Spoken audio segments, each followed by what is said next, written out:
রবিবার মাঝরাতে বাংলাদেশ খেপুপাড়া এবং সাগরদ্বীপের মধ্যেই আছড়ে পড়বে এই রেমাল ঘূর্ণিঝড়।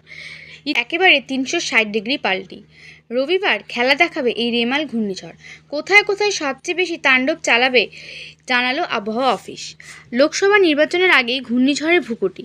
রেমাল ঘূর্ণিঝড় নিয়ে বিগত কয়েকদিন ধরেই জোর চর্চা চলছে।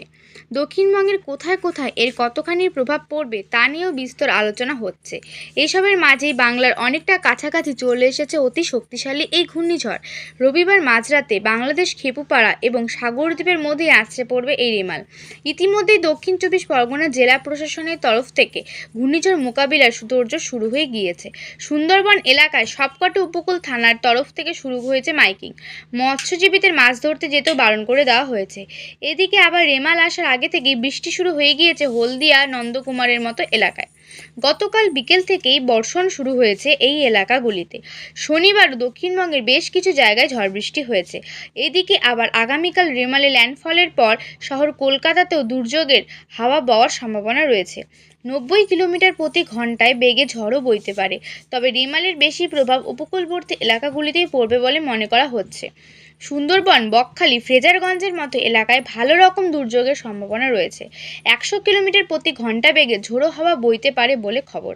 স্বাভাবিকভাবেই তাই সাগর, বকখালির মতো পর্যটন কেন্দ্রগুলিকেও এই বিষয়ে সতর্ক করে দেওয়া হয়েছে।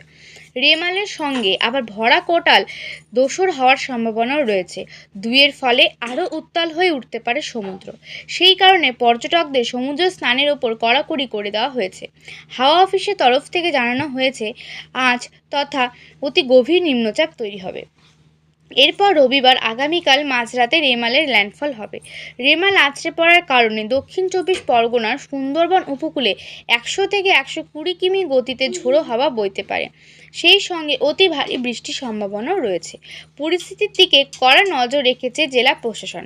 ত্রাণ মজুত করা হয়েছে। আমফান ইয়াসের সময়ও এই এলাকাগুলিতে ব্যাপক ক্ষয়ক্ষতি হয়েছিল। রেমালের সময় যেন এর পুনরাবৃত্তি না হয়, এটাই আশা করা হচ্ছে। আপনারা কোথা থেকে ভিডিওটি দেখছেন অবশ্যই কিন্তু কমেন্ট বক্সে জানাবেন।